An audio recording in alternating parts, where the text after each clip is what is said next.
Hanya karena Selat Hormuz perang, Anda perang pula nangkapin yang kayak gitu. Satu tetes pun minyak itu adalah penimbunan. Bahaya cara berpikir ini. Kalau membeli BBM pakai jerigen untuk dijual lagi di kampung, bisa jadi tersangka. Lalu, siapa yang sebenarnya sedang diburu hukum? Penimbun besar atau justru rakyat kecil? Anggota Komisi 3 DPR Hinca Panjaitan bahkan menyebut tersangka ini bukan pelaku kejahatan, melainkan pahlawan ekonomi. Ada apa sebenarnya? Kasus ini bermula ketika Hartono, warga Kabupaten Waikanan, Lampung, ditetapkan sebagai tersangka karena menjual BBM secara eceran. Namun dalam rapat dengar pendapat umum Komisi 3 DPR RI, Hinca Panjaitan meminta Polda Lampung dan Polres Waikanan menghentikan proses hukum tersebut. Menurut Hinca, aparat harus mampu membedakan antara penimbun BBM yang mencari keuntungan dengan masyarakat yang membantu menyalurkan BBM ke daerah yang sulit dijangkau SPBU.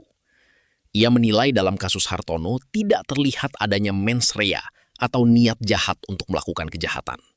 Bahkan, Hinca menyebut Hartono sebagai pahlawan ekonomi karena membantu memenuhi kebutuhan energi masyarakat ketika distribusi BBM belum menjangkau seluruh wilayah. Saya mohon Pak Kapolres ini, kita semua teman-teman kepolisian, udah ada kata nurani di situ. Lebih dalam lagi itu. Nah, sekarang soal BBM-nya. Saya ingin memberi ilustrasi dan penjelasan ini. Terima kasih kuasa hukum dan Pak Ketua, ini nggak hanya di Lampung. Di kampung kami Sumatera Utara lebih parah. Dan ini jadi masalah. Kemarin sampai saya harus minta lagi ditangguhkan itu yang cuman bawa 2 jerigen saja. Hanya untuk berkesempatan melihat ayahnya yang sudah sakit keras. Setelah dilihat 2 hari, meninggal dunia ayahnya itu. Nurani keadilan lagi. Nah sekarang tentang apakah betul yang dilakukan Pak Hartono ini dan Ibu Supiah ini, kira-kira ada mens rea niat jahatnya. Izinkan saya menjelaskan pimpinan, dan ini penting. Saya terima kasih saudara kuasa hukum tadi yang jelasin ini ya. Sesungguhnya kewajiban negara memenuhi hak dasar warga negara. Dari sekian banyak hak dasar warga negara, ada 3 yang paling pas hari ini saya ucapkan. Apa itu? Hak dasar warga negara atas pangan, atas air, atas listrik, atas BBM.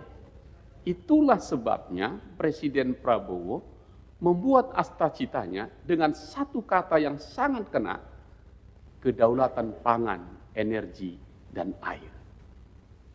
Air, itulah PDAM dan seterusnya. Pangan, oke, tidak usah kita bahas, karena kepolisian juga sudah menyumbang pikirannya dengan jagung. Dan tak usah marah bapak-bapak polisi kalau saya bilang polisi jagung. Karena memang itu tugasmu, polisi harus seperti jagung. Jago dan unggul, nah, itu dia jagung.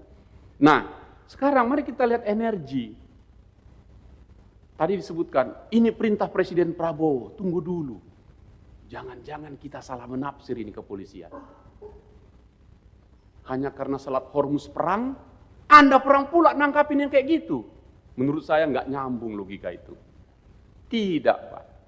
Karena kewajiban negara mengantarkan BBM itu sampai ke depan-depan pintu rumah rakyat itu. Kita baru sampai di kecamatan. Itu pun tadi kalau di Lampung 1 kecamatan bisa berapa kecamatan. Jadi kewajiban negara belum dipenuhi, Pak. Maka warga negara datang menjemput ke SPBU. Kalau dia menjemput ke situ, karena apa? Pertaniannya dan seterusnya yang tadi 80 km, betul itu. Apa yang terjadi dengan itu? Jika ia tidak mendapatkan BBM, habis semua pertaniannya, habis semua jualan UMKM-nya, habis semuanya gitu. Di mana mens reanya, Pak? Sehingga menurut saya, dia bukan pelaku kejahatan, tetapi pahlawan ekonomi membantu negara, lebih tepat membantu Pertamina yang belum mampu mengantarkan minyak itu ke depan-depan pintu rumah, baru sampai SPBU. Jadi bagi saya, kalau di kampung kami namanya ini paralong-along, Pak. Berangkat jam 3 pagi untuk ambil 5, 6, 7 jerigen. Untuk 2 hari, untuk 1 kampung itu. Bawa parang lagi dia, takut juga dia jatuh. Betapa beratnya tugas dia. Nah, bapak-bapak aparat negara, menjaga negara memenuhi kewajibannya kepada warga negaranya. Kenapa kalian tangkap? Di mana mensreanya? Penimbunan. Aku yakin dan percaya kalian akan minta saksi ahli dari Pertamina atau ahli minyak. Dan dia akan mengatakan, 1 tetes pun minyak itu adalah penimbunan. Bahaya cara berpikir ini. Justru yang terjadi, berterima kasihlah kepada Ibu Sophia. Berterima kasihlah kepada seluruh para along-along ini tadi. Karena ia mampu mengantarkan, membantu kewajiban negara untuk memberi BBM itu sampai kebutuhan masyarakat. Sekali lagi, ini kebutuhan dasar. Kalau dia dapat untung 1.000, 2.000, logis. Pertanyaan saya, Pak, saya minta perkara ini hentikan. Karena tidak ada mensreanya. Justru dia pahlawannya. Atas seizin pimpinan, saya Hinca Panjaitan dari fraksi Partai Demokrat meminta kepolisian hentikan perkara itu. Apalagi ada mekanisme di KUHP pengakuan bersalah. Udah minta maaf, selesai. Itu dari sisi substansinya. Bahkan saya minta Pak Kapolda di sana atau Polres dan Polsek-Polsek, jangan pernah tangkapi orang yang membeli jerigen air BBM itu. Beda kalau memang menimbun. Beda itu, menimbun itu ada timbunannya seperti bunker-bunker Pertamina SPBU. Itu menimbun, Pak. Tapi kalau taruh di rumah, dijual di atas itu, rumusan menimbun menurut saya fatal salah. Oke, dan di mana nurani keadilannya? Sekali lagi, negara, Presiden Prabowo meminta kita agar masyarakat kecil tidak gelisah, agar masyarakat kecil tidak bisa mengalami masalah karena tidak ada BBM-nya.